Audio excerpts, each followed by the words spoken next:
primero agradecerte que estés acá y sé que nos vas a dar esta charla hermosa de esta compañeraza, de Amelia Podetti. Y bueno, sos profesora de historia y Sí, así conductora es. de esta mirada astral, secretaria de la revista Hechos Ideas, y bueno, militante del Movimiento Nacional, una querida Erika. Ante todo. Ante todo, militante del Movimiento Nacional. Eso es lo que hoy nos convoca, ¿no? Sí, Es lo que sí, la academia no te enseña. eso. Así que bueno, por eso, si querés empecemos, ¿querés empezar a hablar Sí, claro. del Ante todo, texto? bueno, muchas gracias a las compañeras y los compañeros que están presentes y que en este día tan importante para nosotros, como americanos y como argentinos, que hoy creo que es un día para reflexionar algunos temas en cuestión. Ante todo, lo que voy a explicar o lo que vamos a conversar es a modo de presentación de un trabajo muy importante de una filósofa argentina que nació justamente nació un día como hoy, en Villa Mercedes, nació en el año 28 en Villa Mercedes, San Luis, y que se convirtió un pilar en la formación de muchos cuadros de la política y del pensamiento nacional y americano. Algo interesante que creo que gran parte del peronismo ha logrado es esta unidad entre la política, entre el pensamiento político, entre la acción política y el pensamiento filosófico, ¿no? Digamos, el pensamiento concreto de la realización y la abstracción que implica las cuestiones filosóficas. Por supuesto que muchos han tenido que padecer de alguna manera la condena de no pertenecer a las academias y a las usinas de pensamiento que siempre han querido llamarse apolíticas y que de apolíticas sabemos que no tienen nada. Casualmente hay un trabajo interesante de Amelia Podetti que habla de ciencia y política, ¿no? Y donde justamente discute y hace una crítica muy acertada a esta falsa disociación que nos propone el sistema liberal, el pensamiento liberal, la modernidad anglosajona, que nos propone que el pensamiento está disociado de la acción, que la política está fragmentada del pensamiento, que la ciencia es apolítica y no tiene ningún anclaje en la política y en el modelo de país. Entonces, permanentemente nos están proponiendo la división y el enfrentamiento, ¿no? Si uno se dedica a la política, no se dedica al pensamiento; si uno se dedica al pensamiento, tiene que ser apolítico. Bueno, esas son todas disociaciones para confundirnos y para separarnos. En ese sentido, creo que Amelia ha hecho un gran aporte respecto a esta observación de la unidad de sentido, de la unidad común que merece tener la comunidad de pensamiento y la comunidad política. Bueno, sobre todo creo que un día como hoy, que es 12 de octubre, que tanto se debate en torno al tema, ¿no? Yo creo que en ese sentido, tanto Amelia como Rodolfo Kusch también, pero ella en un breve trabajo que se llama La irrupción de América en la historia, que es del que vamos a estar hablando hoy, y otros pensadores también como Alejandro Pandra, a quien quiero recordar y quienes recomiendo su lectura, y Alejandro Álvarez, que dialogaba muchísimo con Amelia, eran compañeros de la misma generación y en el mismo espíritu, ¿no? Que creo que ellos han sido quienes han propuesto algo que a mí me sorprendió mucho cuando lo conocí, que es la diferencia de la modernidad, ¿no? Porque en definitiva lo que debatimos hoy 12 de octubre no es cuán buenos o cuán malos fueron los acontecimientos que nos sucedieron, sino el sentido de la modernidad y el sentido profundo de la transformación de la cultura y del sentido de América en toda esta idea de la universalización. El Papa Francisco hoy nos está hablando de un modelo universal, de que inevitablemente estamos en una etapa universal. Algo que también Perón nos decía en los últimos tiempos, ¿no? Que estos tiempos eran los tiempos de la universalización. Pero no es una universalidad globalizante, ¿no? Donde parece que somos todos iguales y que todos tenemos las mismas posibilidades, y si no aprovechamos las posibilidades, en realidad es porque no somos inteligentes, ¿no? Nos proponen que América en realidad podría hacer un montón de cosas, pero bueno, no las hace porque no tiene la capacidad para poder hacerlo. Y en realidad la globalización es la gran mentira de este tiempo, porque no somos todos iguales, porque existen las relaciones de dependencia y de coloniaje en las que estamos subsumidos y estamos atrapados. Todos los países que integramos el tercer mundo, y otros que parece que se incorporan al mundo sumándose y consumiendo y desarrollando el patrón cultural del Occidente más actual, ¿no? Que es esta posmodernidad, lo que le han puesto el nombre de posmodernidad. Porque en definitiva, digo, no solamente vamos a hablar hoy de las cuestiones meramente técnicas que hicieron al fenómeno de la conquista de América, sino que lo que se disputa cuando hablamos del 12 de octubre es el sentido de la cultura y nuestro lugar en el mundo, ¿no? El lugar de América en el mundo y el lugar de la Argentina integrada a un pensamiento común americano. A veces nos parece un poco difícil y pecamos, ¿no? de querer separarnos de la idea de América y creemos que hay grandes diferencias que nos enfrentan y nuestro destino inevitable es la unidad.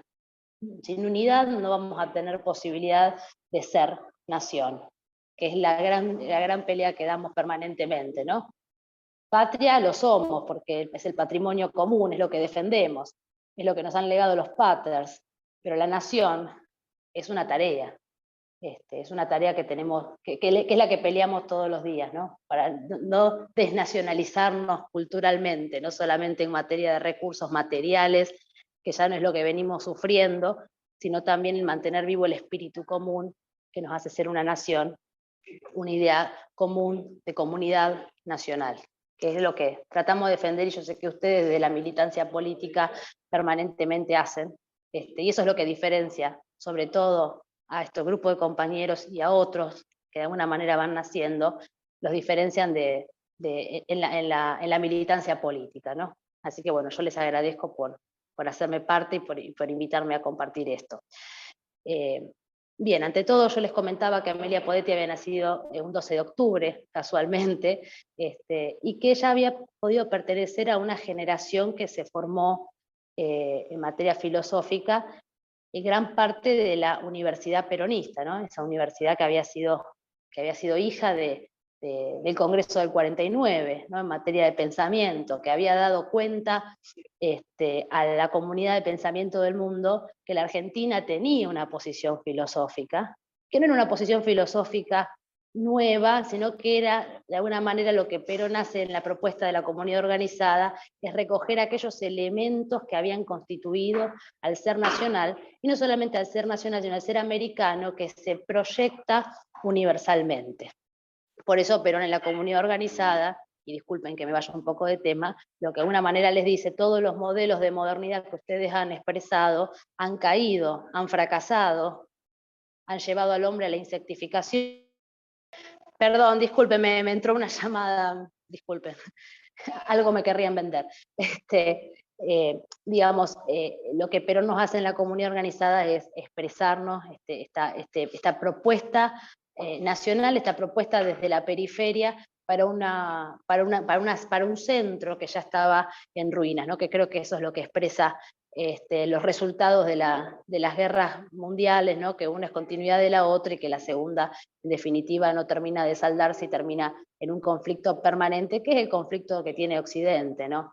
Por eso a veces también, y esto ya entrando en el tema de lo que es la significación del 12 de octubre, creo que nosotros debemos tener una lectura que sea situada, que sea de alguna manera logre congregar los elementos para poder tener una mirada particular desde América, desde el lugar que nos toca, porque a veces nos parece que tanto la leyenda negra como la leyenda rosa, ¿no? Que es un poco lo que siempre estamos discutiendo, ¿no? Una leyenda negra que nos dice que vinieron de los barcos prácticamente con el único objetivo de matar a todos, algo que no lo podemos comprobar con la realidad, porque el espíritu indígena sigue en nuestra América y se ha encontrado con el espíritu occidental y han hecho una cosa maravillosa que es la raza cósmica de Vasconcelos. O una leyenda rosa que nos dice que menos mal que llegaron los españoles porque acá si no, no había nada y estábamos todos perdidos. Entonces, de alguna manera, yo creo que Amelia en este trabajo lo que logra es poner en dimensión el sentido de América en este proceso, y sobre todo desmitificar algunos elementos que parece que son los pilares de este tipo de construcciones, que casualmente reportan y remiten a los mismos ideólogos. Porque sabemos que la leyenda rosa, perdón, que la leyenda negra ha sido un invento, como le gusta poner a los ingleses, a todo le ponen lo oscuro. A la Edad Media le hicieron lo mismo. Los ingleses inventaron la Dark Age, entonces parece que esos años de medioevo fueron lo peor que le pasó al occidente, hasta que llegaron ellos, menos mal, con el contrato social y pudieron resolver supuestamente las cosas, ¿no? Fueron la fuerza civilizatoria del occidente. Y por otro lado, lamentablemente, porque el imperialismo siempre pega con dos pinzas, pega por un lado del lado liberal, bueno, las dos son liberales, pero digamos por el lado que podemos identificar en la derecha, y después nos pega por el otro lado que identificamos en la izquierda. Entonces creemos que lo mejor que podemos hacer hoy en día es defender una serie de banderas que no sabemos de dónde han, cuál ha sido su origen real, y defender la fragmentación. Y la idea de plurinacionalidad, que en definitiva no tiene asidero en nuestra conformación nacional, porque nuestro pueblo ya está integrado. Porque cada lugar que visitamos de la Argentina vemos que no hay ninguna contradicción real, lo que hay es una operación política, porque vemos que hay algo que se ha dado, sobre todo en el norte y en Perú y Bolivia, donde había mayor nivel de civilización cuando se da la conquista de América, bueno, y en México desde luego, lo que se da es el barroco americano. Culturalmente se mixturan los elementos fundamentales de estas dos culturas y se construye un propio estilo artístico, arquitectónico. No se derriban los templos, los templetes los seguimos teniendo y se transforman en iglesias católicas. Entonces, digamos, ¿cómo podría ser si estos hombres vinieron a destruir absolutamente todo? ¿Cómo construyen lo que sería un sincretismo en materia artística y arquitectónica que tiene cuyo resultado es un estilo nuevo, ¿no? En la arquitectura americana. Hay otros lugares que desde luego se transforman en otras cosas porque lo que existía era diferente. También es eso. Cuando hablamos a veces, oye, el gran problema parece que es el indigenismo. Y nosotros nos preguntamos, bueno, ¿y dónde estaban ubicados estas comunidades? Y en definitiva, todo el devenir de la historia posterior llevó a que todas estas comunidades se fueran modificando y moviéndose de lugar. ¿Cuál es la tierra que reclaman? ¿Cuál es el conflicto en definitiva? ¿Es la tierra que consideran ellos que es la correcta o la que les gusta más? Porque la realidad es que todo esto estaba habitado por 20, 30 grupos étnicos que a su vez estaban relacionados entre sí y en conflictos permanentes por la supervivencia y que fueron movimientos demográficos porque se desarrollaba una suerte de seminomadismo. No había un sedentarismo que promovía la organización estatal, porque cuando la comunidad se asienta en un lugar, construye una organización primaria y esa organización primaria deviene en un Estado, porque necesita dividir las actividades necesarias para la supervivencia, jerarquizar la comunidad y desarrollar la infraestructura necesaria, porque el fundamento primero de la construcción de un Estado es la seguridad, no es la acumulación de riqueza, es la seguridad. La gente se junta con otras para estar segura de que otro grupo no venga y le saque sus recursos y lo mate. Eso se da así desde el 3000 años antes de Cristo, cuando en la Mesopotamia empezaron a armar un Estado. Lo mismo sucedió en América, en la América mesoamericana, en la América anterior. Se da de la misma forma, por eso se desarrollan las organizaciones estatales en los lugares de más dificultades para la vida humana, porque era necesario generar obras de infraestructura que capacitaran el lugar para que pueda haber la posibilidad de la supervivencia de toda esa población y se desarrollara esa población. Que no es el caso que sucede en el Paraguay, ¿no? Que donde justamente las misiones jesuíticas tienen la primera misión justamente es la de ingresar a esos lugares, digamos, y desarrollar la evangelización y la construcción de esa comunidad en otra geografía, donde ya la supervivencia estaba más resuelta, porque habían recursos propios que la naturaleza brindaba.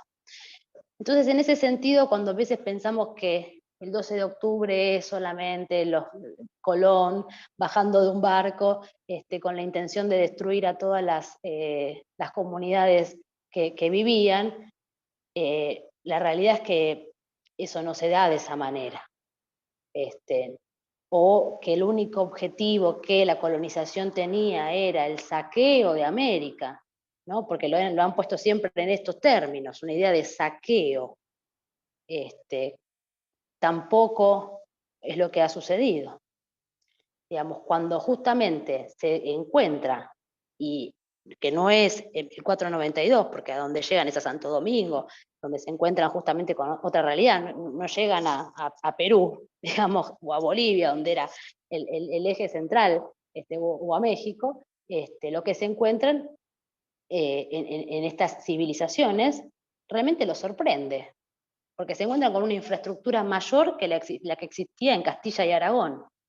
Se encuentran con sistemas de riego, se encuentran con sistemas de drenaje, sistemas de cultivo y sistemas de trabajo, que era un gran problema, el gran conflicto que tenía internamente los reinos de España, era poder organizar el trabajo. Y se encuentran que en América ya estaba recontraorganizado eso. Que ese es el otro tema, ¿no? Cuando vamos a las venas abiertas de América Latina, que es un trabajo que está más bien orientado a desarrollar la cuestión económica de América, ¿no? Es un trabajo donde el autor lo que intenta hacer es poner en datos, en ciertos datos que después él dice desconocer o no conocer realmente las fuentes, pero que él expresa cuál fue la idea del saqueo, de esta idea del saqueo, ¿no? De los recursos materiales. Lo llamativo de eso es que la MITA, el Yanaconazgo, eran organizaciones de trabajo que eran previas a la conquista, que fueron previas a la colonización, fueron previas al encuentro de América, y eran las formas que las propias comunidades tenían de organizar su trabajo. El trabajo de la mina, que era fundamental porque su arquitectura tenía, digamos, y todos los elementos de la vajilla y las cuestiones relacionadas con las ofrendas y los procedimientos, los servicios religiosos, eran de oro y de plata, entonces ellos tenían ya desarrollado el sistema de minería en un sistema de trabajo que era la mita. El yanaconazgo era el sistema de servidumbre que necesitaba el reino, quien les lavara, cocinara y demás. Digamos, los españoles se incorporan ese sistema, ven que ese sistema funciona, entonces lo hacen propio. Que es un poco, porque permanentemente se está en esta cosa de que los españoles vinieron únicamente a someter y a querer forzar y terminaron en la matanza irrestricta de las comunidades que existían. Y ojo, cuando justamente se da la colonización del Perú y de México, en el caso, por ejemplo, de México, había 100 comunidades en torno a los mexicas y estaban todas en conflicto. Por eso pueden encontrar y digamos, encuentran, lo relacionan con una señal de los dioses a la aparición de estos hombres que les eran completamente extraños. Pero porque el conflicto interno era feroz, no había un sistema pacífico en la región, ¿no? Porque a veces uno parece que acá vivía Adán y Eva, estábamos todos bárbaros hasta que llegaron unos tipos en unas calaveras y destruyeron todo. Bueno, que esto es el fundamento, ¿no? de la idea de la leyenda negra. Bueno, esto la verdad que no era tan así. De hecho, es más, cuando uno va a las bulas papales y cuando uno va a los documentos los primeros documentos que firma Isabel la Católica para habilitar esta expedición, que en realidad era las Indias, porque ni siquiera sabían que llegaban a América, en ningún momento está expresado que el objetivo era el juntar oro, o juntar plata, o juntar materiales, sino que justamente era poder hacer un ingreso a las Indias para poder hacer intercambios de ciertos productos y a su vez, por supuesto, hacer una expedición que ella le pareció correcta, que también era un momento donde necesitaba fortalecer su poder, porque creo que es un personaje, un arquetipo femenino, Isabel la Católica, seamos o no católicos, pero en el sentido de que es sumamente llamativo para esa época que una mujer asumiera ese rol, ¿no? Y ese rol que no solamente fue gobernar Castilla, sino buscar la unificación de esos reinos que estaban en conflicto, y no solamente estaban en conflicto entre ellos, sino que también estaban en conflicto con el Vaticano. Isabel la Católica, a mi modo de ver, es un arquetipo de pionera, es una mujer que es capaz de asumir un lugar y conducirlo exitosamente. Y animarse a este tipo de propuestas, digamos, de un genovés que vino a decirle, me parece que si vamos para ese lado puede andar, y ella aprobar esa situación. Posiblemente si hubiese sido un varón hubiese medido más las consecuencias, porque las mujeres tenemos esta capacidad, esa particularidad de seguir nuestra intuición y no racionalizar tanto e ir para adelante, ¿no? Creo que Isabel tuvo esa virtud, siendo que ella peleó muchísimo por el reino y por el lugar que ocupó, y le costó incluso la vida de uno de sus hijos. Bien, estas son algunas cuestiones por ahí que me gustaría que después, si abrimos el micrófono, Silvi, lo conversemos entre todos también, porque posiblemente haya participantes que tengan también otros elementos para aportar, ¿no? Desde luego. Bien. Pero el tema, como decíamos antes, de lo de la irrupción de América en la historia, yo voy a mencionar algunas cuestiones de este texto, que desde ya, si quieren, lo podemos circular entre quienes estén interesados. Amelia lo que hace en el texto, sobre todo, es ver cuál es el lugar de América en la historia, ¿no? Más allá de los datos que podemos mencionar, materiales, ¿no? De decir, bueno, cuánta gente murió, no murió, cómo fue la conquista en sí, cómo se desarrolló, sino que lo que va es a los elementos fundamentales que hacen, que constituyen a la cultura americana, y esta idea necesaria o esta situación necesaria de América en el mundo, ¿no? Como nos decía Juan Pablo II cuando vino a la Argentina, decía, América es el continente de la esperanza, porque en definitiva en América se había logrado la síntesis. Era el último lugar que había llegado el Occidente, y era el lugar que había transformado al Occidente, no solamente en términos materiales, por la incorporación de un montón de cuestiones culturales, porque digamos, la modernidad, de alguna manera, la transformación moderna de España se va a desarrollar a partir de América, si no, eso continuaba en esta tensión entre los reinos, digamos. Fue posible que España se parara en ese contexto post caída de Roma, porque de alguna forma no se resuelve el problema después de la caída de Roma hasta que aparece América, y América de alguna forma sintetiza, ordena y le da un sentido y un lugar a España, que todavía no era España, desde luego, ¿no? Vemos, todos los países de Europa van a tener grandes, muchos siglos de conflicto para poder lograr su unificación, ¿no? Entonces estamos hablando en realidad de algún sector, de alguna región, pero toma una preponderancia respecto del resto de las regiones. Bien.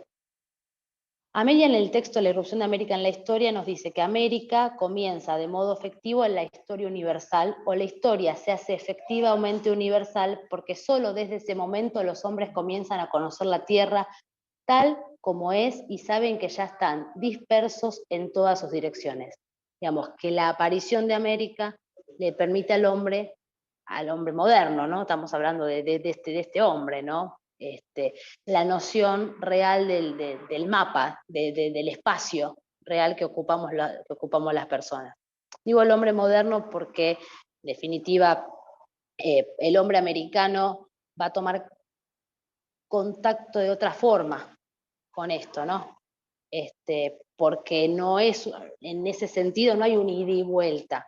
Digamos, no es que los ONAS van a viajar a España, pero sin embargo, españoles, portugueses, luego holandeses, ingleses y demás van a viajar a Tierra del Fuego, a Santa Cruz, digamos, va a aparecer Magallanes y va a recorrer y va a armar toda la geografía sur de nuestro continente.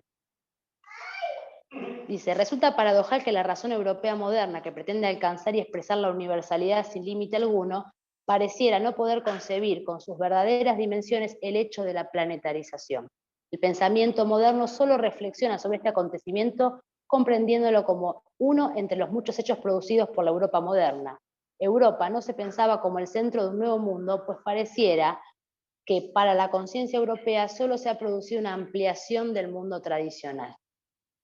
Bien, lo que ella está cuestionando, criticando, es que en definitiva la conciencia moderna no adquiere la dimensión de la planetarización, no adquiere la dimensión real de América, sino que lo toma como un lugar más, como un hecho fortuito más, y no lo pone en el lugar, digamos, que corresponde. Digamos, vamos a la periodización tradicional de cuándo empieza la modernidad, y para ellos la modernidad no va a empezar con la conquista de América, desde luego. Digamos, no van a darle ese acontecimiento.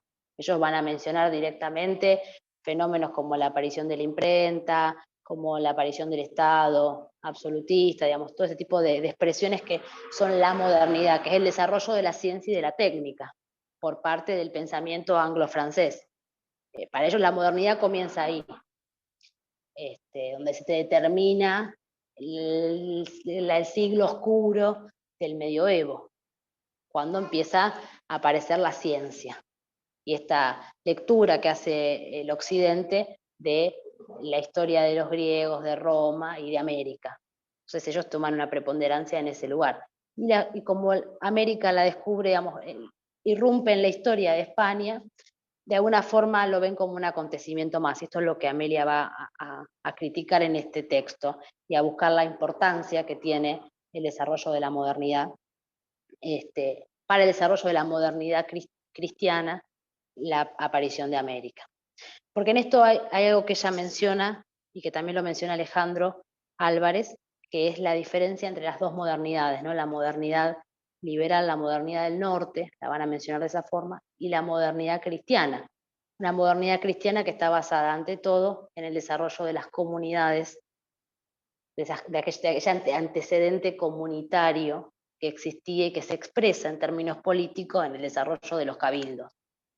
Cuando vemos, por ejemplo, el desarrollo de la organización política en América, lo que observamos es que las comunidades deliberan y participan de alguna manera en la instancia del cabildo. Hay una instancia de poder tomar decisiones, por lo cual no me quiero ir de tema, pero por eso es posible el 25 de mayo.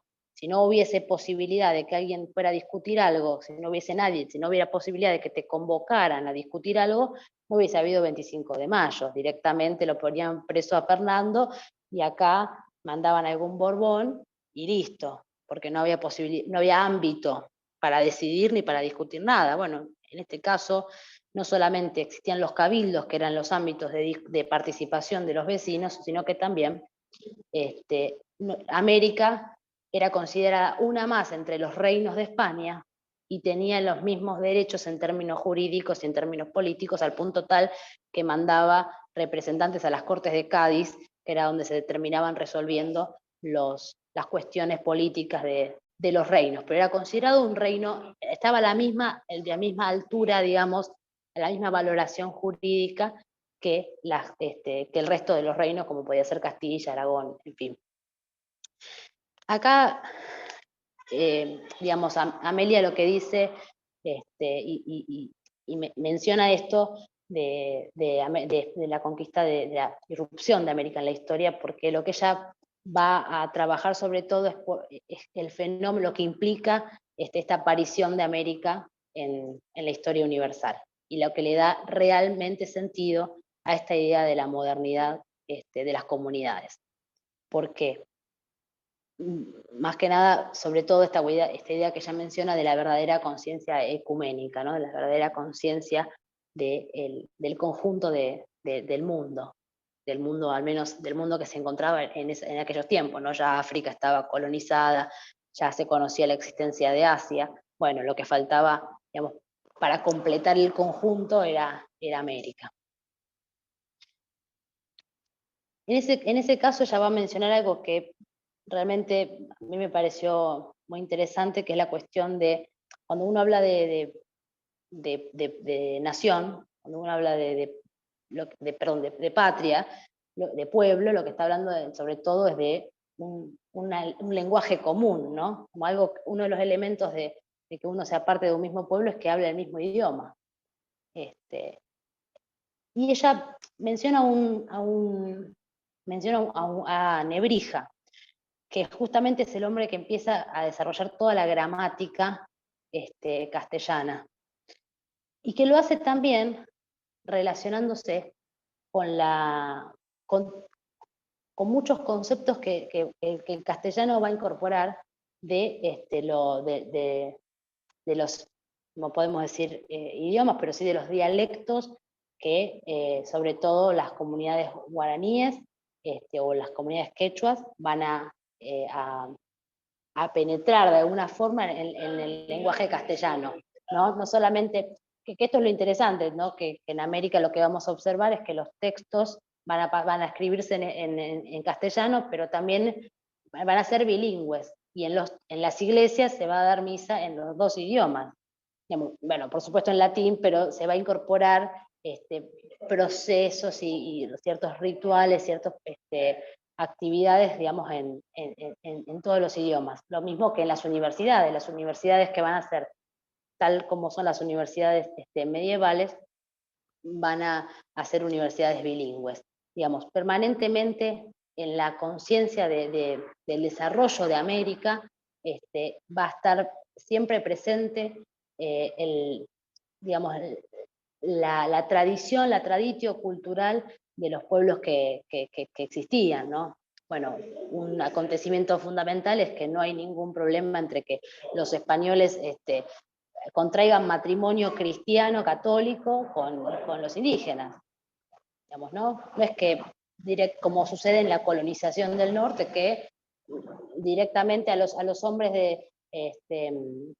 los hombres van a colonizar con sus familias, y los que son las comunidades de los indígenas son directamente reducidos, o asesinados, o reducidos a reservas como que fueran animales, ¿no? Esto es el caso de Estados Unidos. No vemos en Estados Unidos, sí vemos personas afrodescendientes, pero no hay indígenas.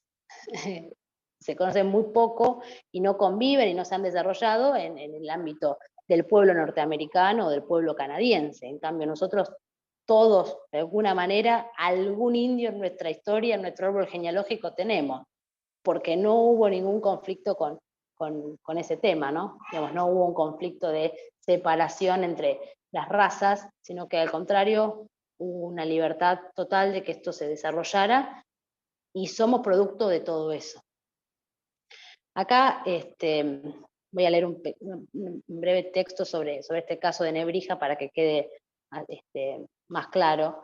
Ella dice que es notable la continuidad y persistencia de esta idea en el pensamiento español, en la idea universal, sobre todo en el castellano, que es la universalidad efectivamente realizada. No solo es una filosofía de la historia explícita y específica, sino como horizonte conceptual obvio, natural, para el desarrollo de cualquier disciplina.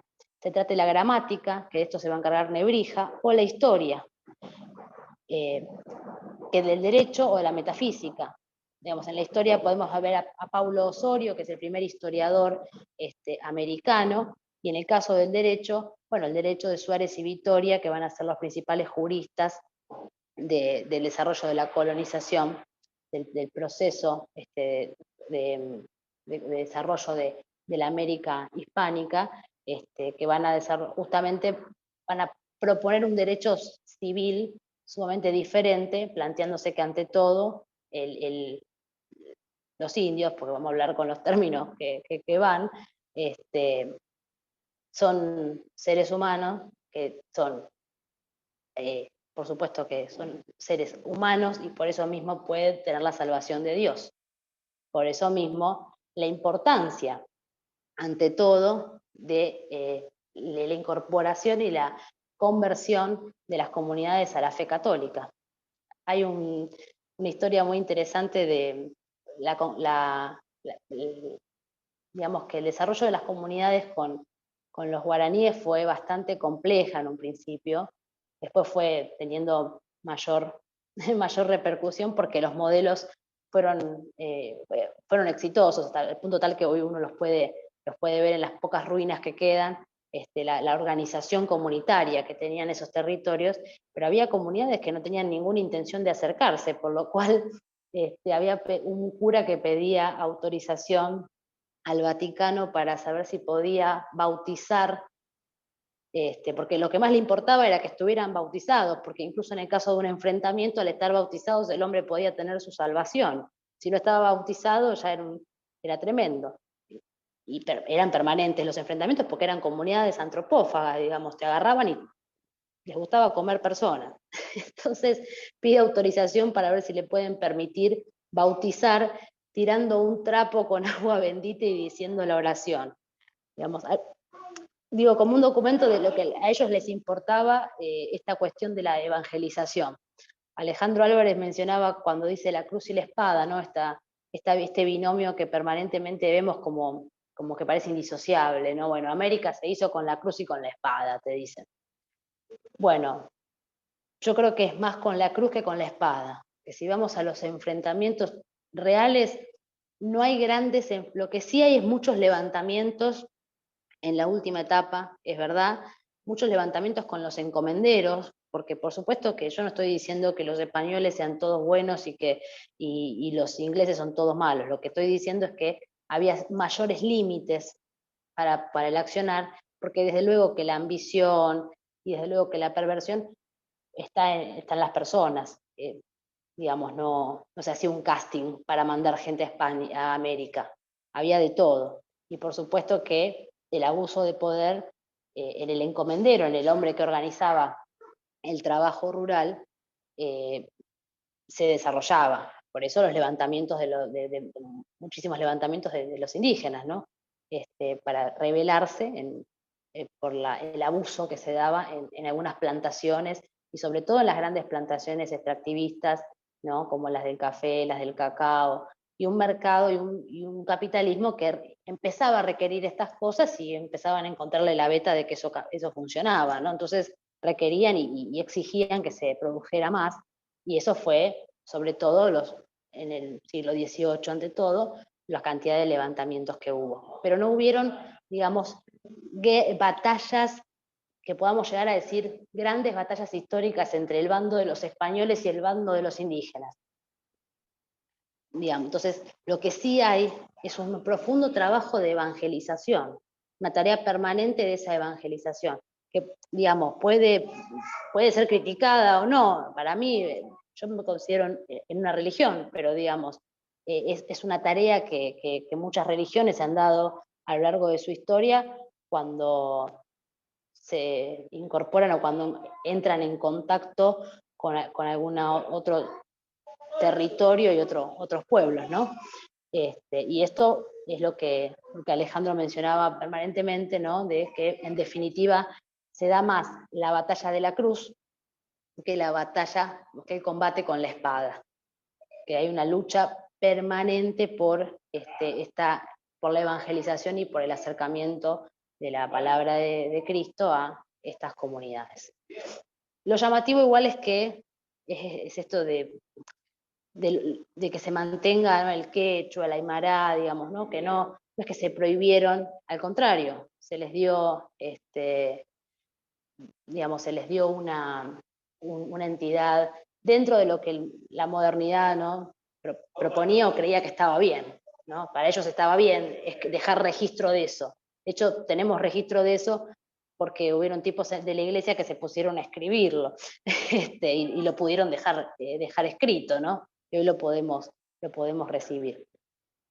Bien, entonces Amelia menciona a Nebrija con la gramática, que va a incorporar conceptos de la aymara, del quechua, pero también conceptos del árabe. Nuestro castellano tiene una serie enorme de conceptos porque venimos que España no solamente está en América, sino que venimos con todo el conflicto de la mal llamada reconquista, que de este gran lío que venían teniendo en el sur, en los territorios que hoy podemos decir que son parte de España o de Portugal y que en su momento eran habitados por el mundo islámico. Dice, merece sin duda mención especial el hecho que el primer filósofo de la historia en sentido estricto es un español que se llamó Paulo Orosio, a quien el propio San Agustín encomienda la historia civil, podríamos decir, pues él se ocupa de la historia sagrada, de la historia de la salvación. Un africano y un español elaboran las primeras grandes concepciones de la historia que habrán de marcar Occidente. Es bien conocido que el influjo perdurable de la ciudad de Dios, de San Agustín, pero quizás se ignora la extensión y profundidad con que en la historia de Orosio marcó la conciencia histórica europea medieval. Y en el siglo XVI, descubierta América, el refinado humanista Nebrija escribe el elogio a los reyes católicos y del imperio que ha creado, rememorando la versión universalista de Orosio y de San Agustín. Lo que nos quiere decir Amelia con esto es que aquellos elementos que parecen que son fundamentales en la modernidad del norte, que se creen que ellos inventaron la lengua, inventaron el diccionario, inventaron la historia y demás, bueno, lo que nos quiere decir Amelia es que hubieron un africano, un español, que fueron pioneros en estas cuestiones, que fueron los que le dieron el fundamento a esta idea de la modernidad cristiana de la que estamos hablando, de la modernidad de las comunidades, ¿no? Digo de la modernidad de las comunidades porque, pero yo al menos no reconozco en nuestro continente comunidades que no estén hermanadas por Cristo. Al menos eso es lo que se da acá, ¿no? Porque la conciencia religiosa, la conciencia sacramental, sagrada, de los pueblos está presente, ¿no? Sobre todo cuando se junta con otros e intentan resolver las cuestiones cotidianas. Si no está Dios, no hay sentido de unidad. No sucede así en otros casos, pero digo en el tema de las comunidades políticas. Bien. Otro punto que menciona Amelia, y para ir haciéndolo un poco más corto, disculpen si lo extendí con algunas explicaciones. Amelia dice que América es la transmutación de la historia, ¿no? Dice, quizás esta imposibilidad resulta que la situación misma de Europa en el mundo, la totalidad del planeta, solo es visible desde el último lugar ocupado, desde el verdadero Finisterre, desde allí donde la Tierra termina efectivamente. ¿No es acaso también América del Sur el último lugar en que llegaron los hombres al final de la primera etapa de la planetarización, hace 12.000 años, y justamente el extremo más meridional es la Tierra del Fuego? Desde este punto de vista, así como América es el último confín del Occidente, es también la culminación. Ustedes no sé si se acuerdan cuando Francisco asume el papado, es lo primero que dice, me fueron a buscar el fin del mundo, ¿no? Y cuando empieza la primera homilía que da, nos está diciendo esta cuestión de la importancia de poder situarnos en el extremo de la periferia para poder hacer un diagnóstico de el estado de situación del centro. Pero así como es el final de la Tierra, lo que nos está diciendo Amelia que también es la culminación, porque ese occidente discreto, reducido, fragmentario y racista de alguna manera, porque yo creo que eso está presente en la modernidad occidental, ¿no? Esta cuestión de que lo diferente es aniquilado, por eso, digamos, los ingleses o los holandeses no tuvieron ningún problema, y los franceses en África, por ejemplo, no tuvieron ningún problema en llegar a esos territorios y en aniquilar a las personas que allí vivían, o reducirlos a la esclavitud, ¿no? Porque el concepto de esclavo justamente es pensar que la persona no tiene alma, y si no tiene alma, no tiene espíritu, y si no tiene espíritu, no tiene salvación. No están considerados dentro de su visión del ser humano. Y sin embargo, América me parece que da un giro a eso, da una vuelta a esa conciencia. La pone en otro lugar, pone al americano a la altura del hombre de Castilla y de Aragón. Los iguala, los incorpora dentro de un mismo sistema, que no es el capitalismo. Porque cuando uno va a la documentación de los permisos de encomenderos, no ve que diga, usted tiene que extraer de cada trabajador una cantidad de dinero. No está monetarizado. Hay, por supuesto que hay intercambio y hay valores de las cosas, no es lo mismo lo que vale la plata que lo que vale el cacao, o lo que vale el cuero. Después, cuando aparece cuando aparece el cuero en estas latitudes, ¿no? No es lo mismo, pero no hay un objetivo fundamental y principal que diga, usted tiene que ir ahí como encomendero a producirme tanta cantidad de cosas, tanto valor de cosas por mes para darme a mí. Que esto es lo que diría el capitalismo, ¿no? En el sentido monetarista del intercambio. Esto vale tanto. Bueno, no se daba de esa forma. No digo, insisto, porque seguramente me van a criticar por esto, que no hubiese abuso de poder, que no hubiese abuso de autoridad, que no hubiese extracción, que desde luego el oro lo usaban en los templos acá en el Alto Perú y también era un bien preciado para el Vaticano y para los reinos de Castilla, de Aragón y de que vos quieras. Era un bien preciado y sigue siendo un bien preciado de la humanidad, desde ya. Como también les gustaban las especies, los animales exóticos y una cantidad de cosas que se encontraron en América, que desde luego les pareció interesantes y útiles para el desarrollo de los productos que estaban desarrollando una industria incipiente, más bien artesanal, que era la que se daba en ese momento, ¿no? El desarrollo de la industria es posterior. Bien.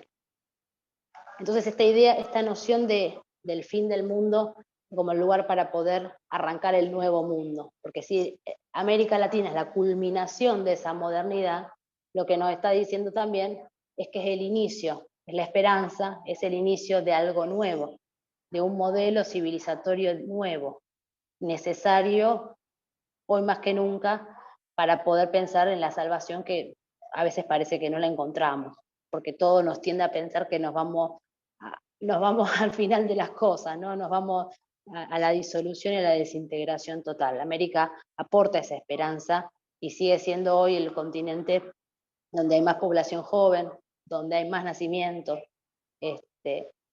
más allá de las deficiencias que hoy estamos viendo, ¿no? Más allá de la pobreza a la que nos han obligado a estar, porque en definitiva somos un continente sumamente rico, con todos los recursos y con todas las posibilidades, y lo que nos han hecho es han subsumido a su colonialidad y a ser meramente productores de lo que ellos necesitan, y no de lo que nuestros pueblos necesitan para desarrollarse. Amelia nos dice que América se constituye como una cultura unificadora. Es una matriz unificadora que recoge, absorbe, sintetiza y transmuta todo lo que llega a su suelo, reduciendo a una unidad compleja y ricamente diferenciada los más diversos aportes culturales, aun aquellos que constituyen agresiones y tentativas de destruir el núcleo profundo, último e irreductible del ser americano. Esta virtud unificadora se encuentra en los mismos fundamentos históricos de América, expresados en múltiples rasgos muy definitorios, donde se destacan como hechos peculiares, por una parte, la voluntad mestizadora de la conquista y la colonización, y por la otra, la relación entre cristianismo y cultura, que se establece únicamente en América, profundamente ligados e interpretados, al punto que quizás la cultura americana sea la única cultura genuinamente cristiana, es decir, cristiana desde sus orígenes.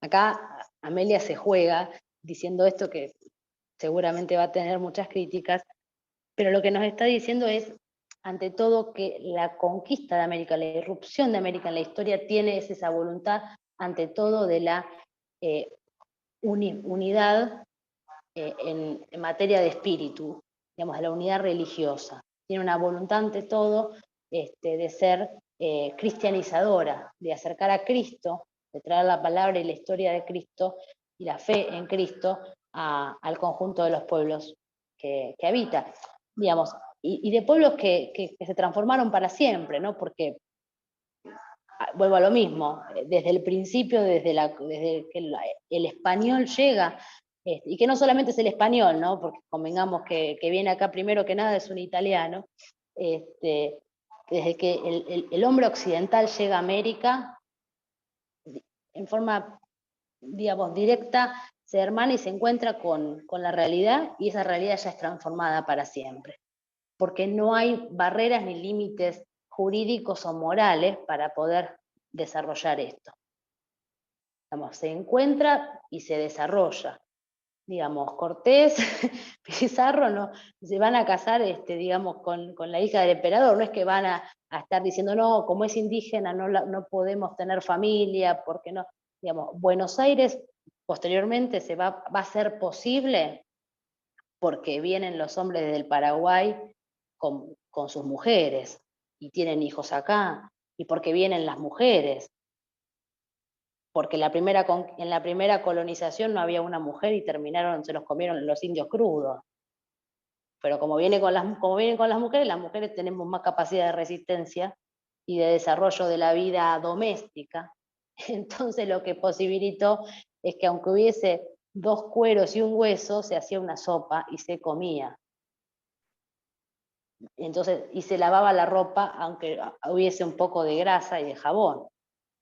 Entonces la mujer garantizó con su virtud femenina que Buenos Aires fuese Buenos Aires. Si no hubiese sido muy difícil con 10 hombres, en la primera fracasaron rotundamente. La segunda lo pudieron hacer por las mujeres y sobre todo por las mujeres paraguayas que han demostrado a toda la humanidad ser mujeres que resisten y que pelean y que defienden a sus familias.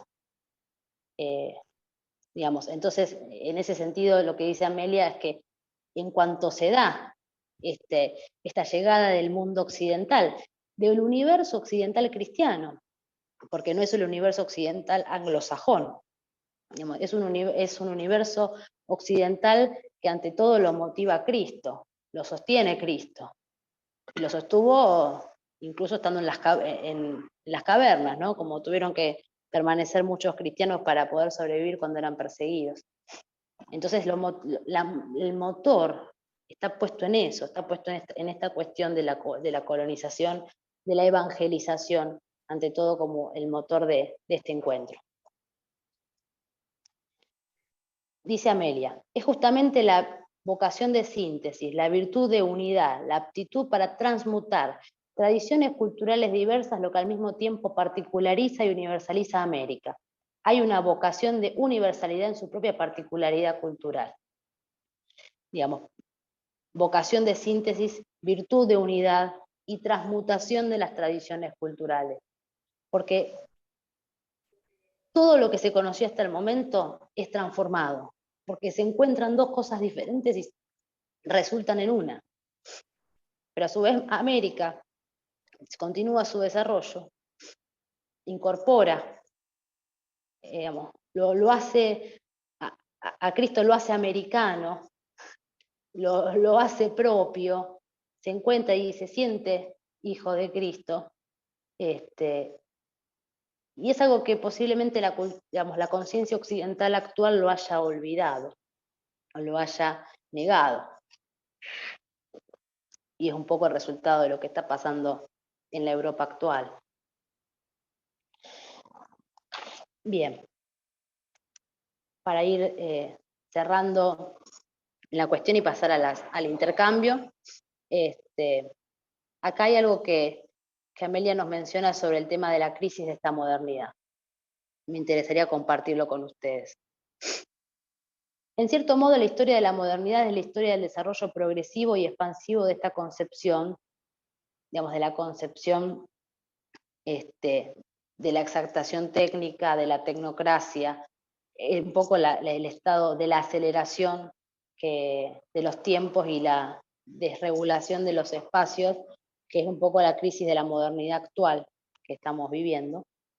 Dice, esta historia de la modernidad es el desarrollo progresivo y expansivo de la concepción tecnocrática, que no solo frente al universo medieval e incluso renacentista, sino también frente a otras modernidades histórico-culturales modernas que intentan formar nuevas formas de comprender y de realizar la unidad del hombre con el conjunto de la creación, la relación de los hombres entre sí y con Dios, y la realidad, validez y primacía de fines espirituales en la vida individual y social en la historia, proclamando la validez de una tradición que es globalmente cuestionada. El impulso de superar los propios límites, el ansia del infinito, también se expresan negativamente en el superhombre, en la afirmación de que Dios ha muerto, en las sociedades supertécnicas que intentan dominar y controlar la totalidad del universo.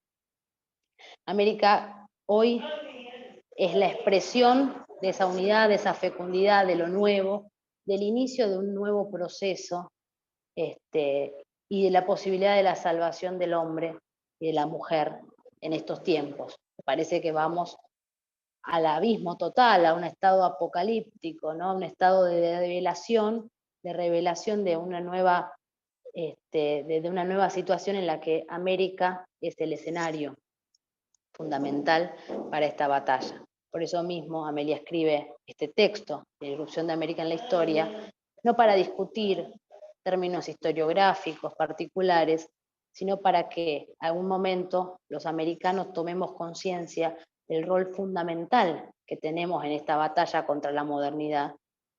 Y nada se combate nada se combate para que desaparezca, ¿no? Cuando uno combate con ideas y combate con modelos y combate con propuestas, combate con lo que tiene por otra cosa, con lo que tiene a la mano por otra cosa. Y en ese sentido ella aporta este texto que es bastante sintético, que se los recomiendo, para plantear ante todo esto, que América es el ámbito, es la posibilidad de salida, es la posibilidad del inicio, del nacimiento de un nuevo modelo civilizatorio. De un modelo civilizatorio donde justamente lo que prime sea la unidad de la materia con el espíritu, la unidad del hombre con la mujer, la unidad de la ciencia con la fe, la unidad de la política con la fe. Somos espíritus de síntesis y no de fragmentación, porque posiblemente por haber estado, y en esto recomiendo otro texto de la autora que se llama La comunidad disociada y sus filósofos, donde ella expresa muy bien cómo es el mecanismo de funcionar, cómo opera la conciencia liberal anglosajona para separar todas las partes que hacen a la vida de las personas. Entonces, en definitiva, si lo viéramos como un cuerpo, tendríamos la cabeza y el brazo por un lado diferente. No, hay una unidad orgánica, real, que hace al ordenamiento terrestre y celeste de los espíritus y de los cuerpos, porque es toda una integración.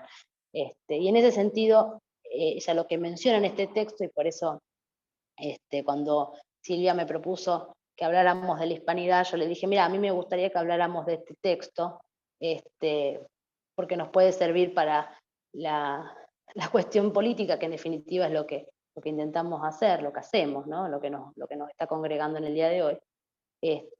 Porque me parece un texto que nos transmite una esperanza respecto al lugar real que tenemos. En estas falsas dicotomías, estos falsos conflictos que nos han querido inculcar, que parece que el problema es entre los pueblos o entre el pueblo que es un poquito distinto a nosotros porque tiene otros rasgos físicos o vive en otro lugar, ¿no? Y la verdad es que la única salvación que tenemos hoy los argentinos es poder hermanarnos con nuestros compatriotas americanos y ser conscientes de lo que hoy somos, una cantidad enorme de países sin salida. En realidad ha sido el proceso y la intencionalidad de la balcanización de la Argentina por parte del enemigo inglés para operar y saquear nuestro continente, porque este sí lo ha saqueado. Y tenemos documentos para demostrarlo, que nos han robado y nos siguen robando hasta el día de hoy. Si no, podríamos ver que lo que está pasando actualmente en Vaca Muerta, por ejemplo, o lo que nos quieren hacer con el litio. Digamos, ese sí nos viene a robar todos los días sin problema y con contratos firmados, porque son los contractualistas, son los que arman contratos. Así que bueno, compañeros, yo ahora hablo las preguntas y los aportes de todos y les agradezco mucho este tiempo en la que hemos compartido. Gracias. Una sola, me pareció muy, muy interesante la charla, una sola asociación. Cuando el Papa se reúne, el Papa Francisco se reúne con las comunidades de América Latina y plantea justamente que de América Latina tiene que surgir un nuevo modelo de desarrollo que ilumine al mundo desde un lugar que respete justamente el espíritu comunitario, ¿no? Desde un lugar de comunidad. No sé si recuerdan ustedes ese encuentro que tuvo el Papa Francisco, y justamente habló de las características de América Latina, y justamente por ser como somos, un sincretismo cultural, un pueblo mestizo, es de allí donde puede surgir justamente con un espíritu comunitario de síntesis y de unidad una propuesta superadora para el mundo actual, ¿no? Un mundo fragmentado, en guerra, y bueno, con todas las características que tiene el mundo en el que nos toca transitar en este momento histórico en particular.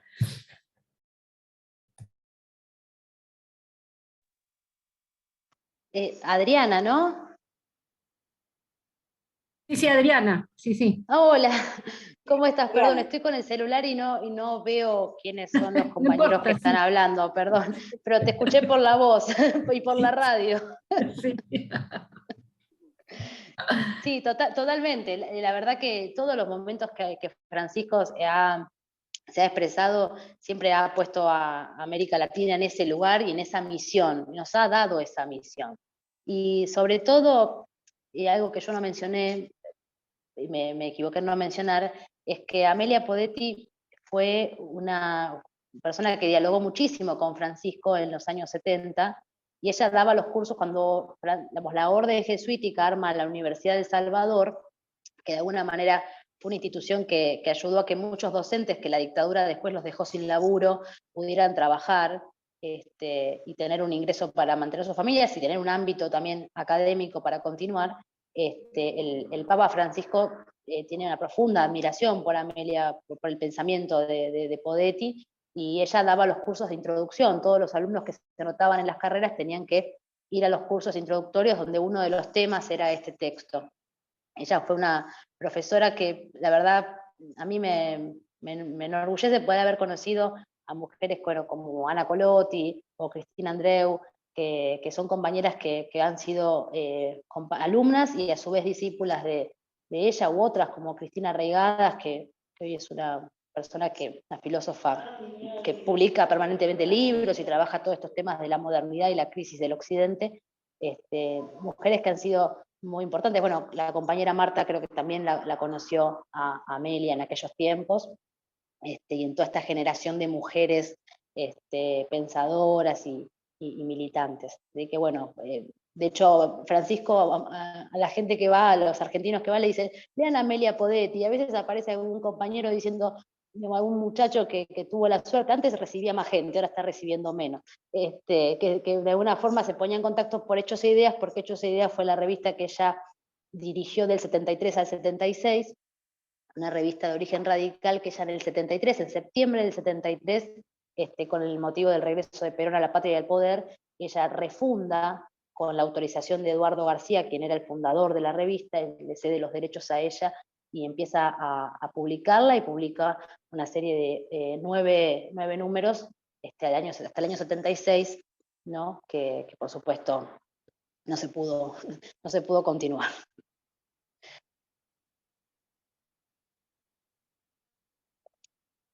¿Hay alguna pregunta, compañeros? ¿Algún aporte o crítica, desde luego? A ver, algún compañero que quiera hacer algún aporte, alguna pregunta. Bueno, buenas noches, gracias por la reunión. Cada vez que puedo meterme en estas reuniones, la verdad están buenísimas. Les agradezco. Yo, del aporte que puedo hacer, no sé, vengo de unas cosas muy raras, esto de no hay nada que festejar, el Día de la Raza, todas estas cosas, ¿no? Hace un par de años atrás me vino alguien con una propuesta para llevar teatralmente a Magallanes, a la historia de Magallanes, a la escena. Y me puse a investigar, y no es muy loco el personaje ¿no? La época de Magallanes es después de que llegó Colón, digamos, es 1519. Y bueno, este tipo, un personaje terrible, codicioso, perverso, recontra mil católico. Y después de hacer toda esa investigación y después meterme en lo que pasó en América en esa época, ¿no? De tener una idea, me puse a mirar el otro lado y digo, también hubo mucho. Este tipo hacen un viaje re loco, ¿no? digamos, los mapas estaban dados hasta el norte de Brasil, después no se sabía que había, y este decía que había un paso, y se mandaron con 5 cáscaras de nuez que no sé cómo llegaron. Bueno, en esa época del Tratado de Tordesillas el oro no valía nada, lo que valía eran las especias, era la lucha por el acceso a las especias. De hecho, Magallanes era portugués y estaba laburando para el gobierno español porque los portugueses no le dieron cabida, y el Atlántico estaba dividido para el lado de África, Portugal, para el lado de América, España. Así estaba dividido el mundo. Y este tipo consideraba que había un paso y que podía llegar a la isla de las especias, ¿no? De hecho, muchas cosas que pasan en los viajes, de 250 tripulantes llegan a España de vuelta 18. Una locura. Y este tipo cuando llega, pasa por América, bueno, a Tierra del Fuego le ponen el nombre de ellos, por los fuegos que veían cuando pasaban por ahí, por el canal de Beagle y todo eso, ¿no? Y en ese momento estos tipos no paran ahí, paran en Puerto San Julián porque, bueno, las tormentas, los agarró el invierno, no sabían ni dónde estaban. Pero bueno, cuando llega a las Filipinas, Magallanes, coloniza y convierte al cristianismo en la tribu, a la primera que ve, ¿no? Y después intenta hacer lo mismo con otros que eran más guerreros, bueno, subestimando el tema, el terreno, todo lo que pasó en el medio, van a un combate en el que pierden y muere Magallanes, ¿no? Y digo, eh, más allá de todo, digo, desde la historia que se cuenta y todo, digo, muchos de los pueblos originarios eran subyugados por otros pueblos originarios más fuertes, y a su vez estos venían, y no sé, como decían, con espejitos de colores, ponele, y bueno, y penetraban en ellos por el subyugo del otro, y a la vez eran traicionados, y nada, es las dos campanas que se escuchan, ¿no? Eh, Así que bueno, nada, eso quería decir. Es más largo el tema, pero es interesante lo que están charlando, y yo quería comentar eso, ¿no? Que digo, estos tipos también fueron permeables al continente por algo. Eh, y bueno, nada, eso. Gracias. Sí, convengamos que en América se da una figura que es propia de lo que luego le van a llamar el medioevo, ¿no? Que es la figura del pionero, del hombre que se adelanta, del adelantado, ¿no? De hecho, cuando vamos a los documentos hablan de los adelantados, que eran hombres que tenían más o menos 2 o 3 datos y se lanzaban. El resultado podía ser que te terminaran comiendo, una tribu te terminara comiendo vivo, o que te estanquearan en un poste.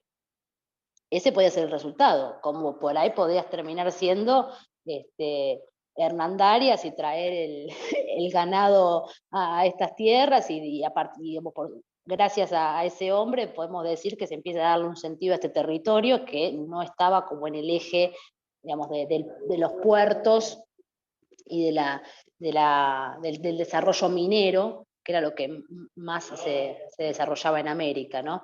Esta figura de estos hombres que la verdad que para la literatura son fantásticos, ¿no? Porque te encontrás con historias que decís, ¿cómo puede ser que este hombre, bueno, Álvar Núñez Cabeza de Vaca, caminó desde Estados Unidos hasta acá?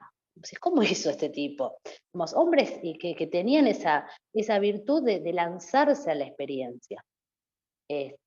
Y también convengamos que muchos de los que lo acompañaban a estos hombres, que obtenían esta licencia para poder hacer la expedición, muchos de los hombres estaban condenados, no existía la pena de muerte desde luego, un pecado, pero sí estaban condenados a prisión de por vida, por lo cual les daban la opción, bueno, usted si quiere vaya, y por ahí se libera, y por ahí encuentra otro destino, porque ya su destino es estar preso acá, y olvídense que estar preso no era estar tranquilo mirando tele, era estar en un pozo, en una jaula, digamos, los diferentes métodos que existían en aquellos tiempos, ¿no? De coartar la libertad de una persona por un delito grave, desde luego.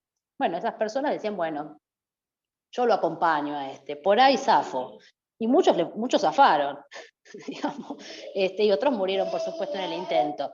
Pero esos hombres eran los que de alguna forma acompañaban a este tipo de expediciones, ¿no? Que desde luego son realmente propias de la literatura, pero sobre todo está esta visión, digamos, de lo que podríamos decir, podemos ver en el Quijote, ¿no? Lo que podemos ver en Cervantes, que de alguna manera eso es lo que Perón en ese discurso en el Teatro Cervantes habla, y arranca por Cervantes justamente porque lo hace ante los hombres de letras, pero a su vez porque el arquetipo del Quijote está tan presente en América. Es un hombre, podría haber sido cualquiera de esos hombres que vinieron a América, ¿no?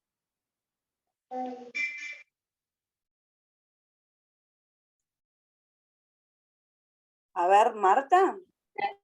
Yo quería, no, mira, mira, Erika, yo como soy una ignorante, y me reconozco como tal, te escucho, como escuché a muchos, con mucha atención, así que no tengo nada para decir, solamente agradecerte de esta manera. Hay un poema de Bertolt Brecht que se llama Gente, que entre otras cosas dice, hay gente que con solo ver o dar la mano, bueno, pero hay una parte donde dice, hay gente que con solo abrir la boca llega a todos los límites del alma. Y yo le agrego, cuando alguien, como vos en este caso, trata de transmitir una idea y te deja pensando, ese te llegó a todos los límites del alma. A vos te lo digo, Erika, así me llegaste. Y entre otras cosas, yo te escuchaba, sabés que nosotros hay un grupito que tenemos una gran maestra que se llama Marta Cascale. Y cuando vos hablaste de Marta, no sé si te das bueno, te vamos a llevar ahí, ¿viste? Te vamos a llevar con Marta, porque apareciste como una Martita Cascalita. Así que solo agradecerte. No, bueno, gracias a vos, y yo la conozco hace muchos años a Marta, la aprecio muchísimo y la respeto por su lucha militante, la verdad que es una compañera de esas de las que tenemos que escuchar y aprender, realmente. Así que, no, Marta me queda grande, compañera, a mí déjeme acá nomás. A ver, ¿algún otro compañero? Te dije Martita Cascalita. Ezequiel quiere hablar. Sí. ¿Qué tal? Ezequiel quiere hablar. Buenas noches a todos, perdón, me presento, mi nombre es Ezequiel Lana, resido en Canadá, soy ciudadano permanente de Canadá. Ahora, gracias a Dios, bueno, estoy acá, estoy en la provincia de Buenos Aires, y nada, mi cuotita quería decir que fue bastante linda la charla, que estuvo bien completa. Pero bueno, mi preocupación como ciudadano básicamente es el presente, el día de hoy, lo que estamos viviendo a diario, y sobre todo el futuro, sabiendo todo lo que sabemos como americanos, ¿qué podemos hacer? ¿Qué está en nuestras manos? ¿Cómo generamos conciencia en los otros ciudadanos? No sé, yo la verdad que me encuentro, los últimos 3 años he aprendido un montón de cosas viviendo allá en Canadá, y las cosas que se hablan, he hecho amigos mexicanos, he hecho amigos de Ecuador, de varios países que trabajan en el ejército, en la armada, en la Navy, y lo que se habla allá es una guerra dentro de poco, básicamente creo que ya lo sabemos todos, por la Antártida y los recursos que la Antártida van a generar de acá a 100 años, de acá a 150 años, de acá a 200 años. Eventualmente ese continente se va a deshielar y vamos a tratar de depredarlo como podemos, como humanidad. O sea, ¿qué es lo que podemos hacer para o evitar las guerras de las que se hablan? Porque es lo que yo he escuchado de estos últimos 3 años viviendo en Halifax, Nueva Escocia, en Canadá. Y tratar de evitar, o sea, mi preocupación es porque yo tengo un montón de familia viviendo en el sur del continente, en Río Gallegos, en Natales, Punta Arenas, toda la zona de los dos lados, en Chile y en Argentina. ¿qué podemos hacer para generar la conciencia de evitar la guerra? ¿Cómo generamos una unión con Chile, que son nuestro, o sea, yo me crié sabiendo que Chile hay que mirarlo con ojito. Sobre todo después de lo de las Malvinas, que les proveyeron a los ingleses combustibles, que les han provisto de alimentos y un montón de cosas. ¿Cómo hacemos para generar una unidad entre los países hermanos, entre Brasil, Paraguay, todos los que estamos acá en el sur? Porque, bien, bárbaro, genial, la Amazonia representa un gran recurso mundial, pero eventualmente el foco de conflicto está en la parte marítima y en la Antártida. Entonces yo estoy re preocupado porque dentro de 3 meses, fin de año, me vuelvo para allá y quiero volver con algo positivo, quiero volver con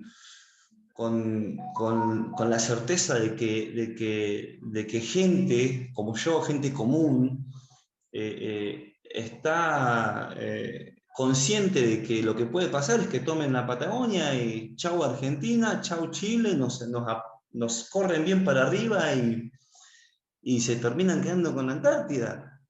Justamente, ¿quiénes? Los anglosajones, o peor aún, China.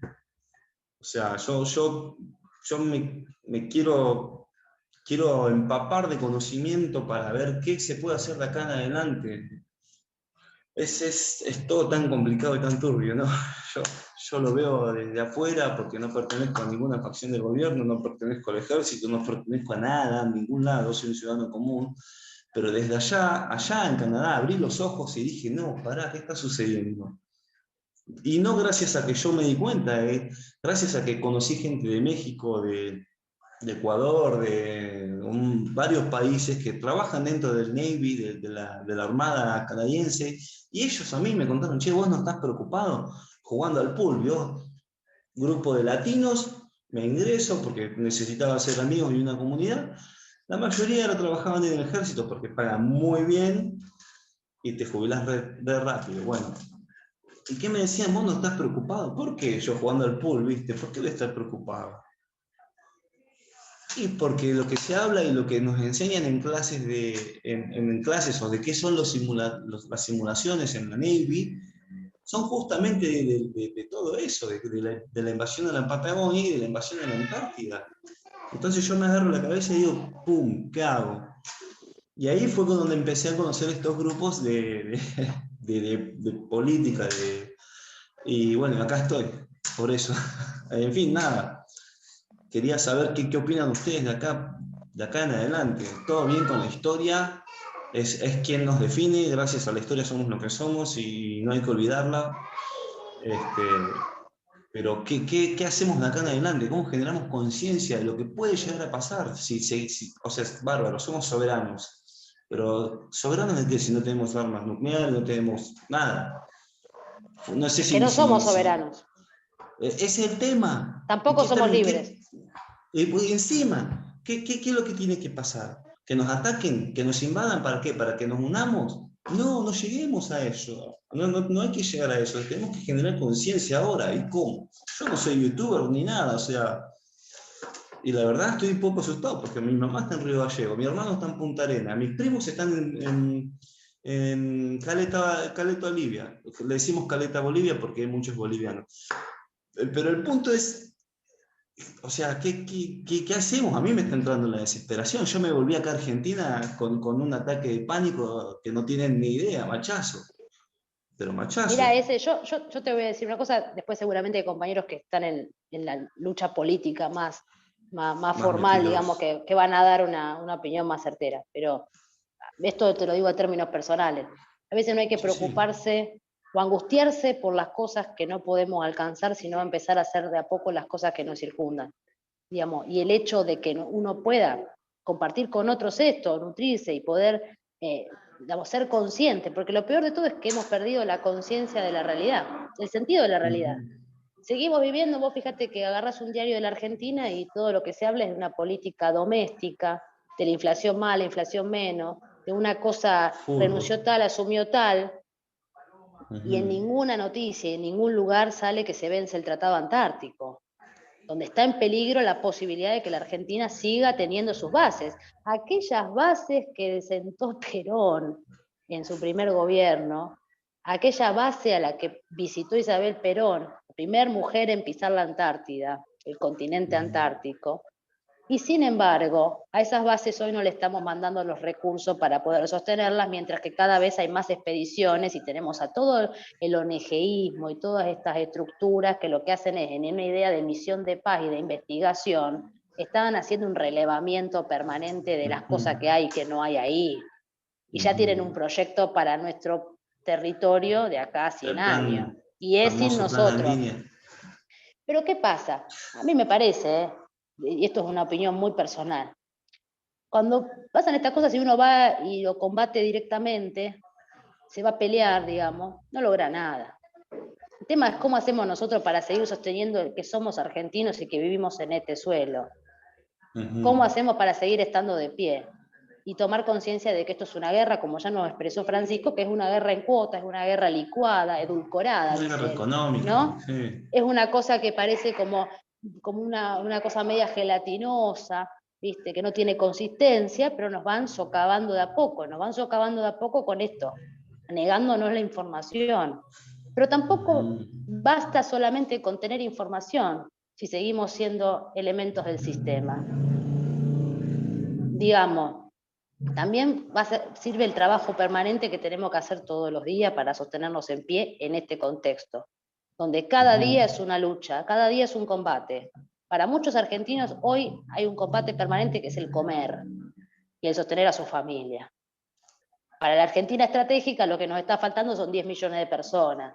Por eso cuando decimos, el problema es que vengan los chilenos, no, el problema es que no somos capaces los argentinos de forjarnos como pueblo, de hacernos cargo. Mira, yo hace un tiempo decidí esto y por eso decidí ser madre y decidí decir, bueno, por lo menos a esta patria le voy a dejar argentino. Y eso se tenés que sostenerlo con el laburo de todos los días. Y por ahí cuesta un poco más que escribir un artículo, eso es una cosa más sencilla. Sí. Hoy hay que sostener la Argentina, en nuestro ser nacional, y sostenernos en pie. Lamentablemente. Sí. Nos toca esto. Bueno, ¿tenemos experiencia? Sí. Hace unos años hubieron unos presidentes que armaron la UNASUR, armaron la CELAC. Y en términos formales fue capaz el diálogo entre los primeros mandatarios, capaz el diálogo y algunos acuerdos. Pero fijémonos que cuando empezamos a hablar de una moneda común, lo dieron de baja. Cuando empezamos a hablar de instancias reales de unidad, porque a veces parece que la unidad latinoamericana es hacer un actito, poner a Mercedes Sosa y poner una bandera. La unidad, eso es muy lindo y nos puede identificar y nos puede gustar. Pero eso no es la unidad de los pueblos, eso no es el ABC. Tenemos que acordar con esos pueblos porque la única posibilidad de que sigamos existiendo es el acuerdo real, en obras concretas y reales que generen trabajo. Porque lo que hoy está pasando en América es que no tenemos laburo. Porque todo lo que antes podía ser el campo, lo que se llamaba el campo, que se luchó tanto por los derechos del peón y del trabajador rural y demás, hoy el campo no tiene gente. Es el sector más tecnificado de la economía del continente. Entonces el campo hoy no tiene gente, y lo que tenemos son personas que no tienen qué hacer en cada uno de los países. Aumenta la pobreza, la desocupación, y eso lleva a la violencia institucional, a la violencia social, a la drogadicción, a la prostitución y a todos los males que hoy estamos viviendo y estamos padeciendo, no solamente los argentinos, los bolivianos, los chilenos, los colombianos, los mexicanos.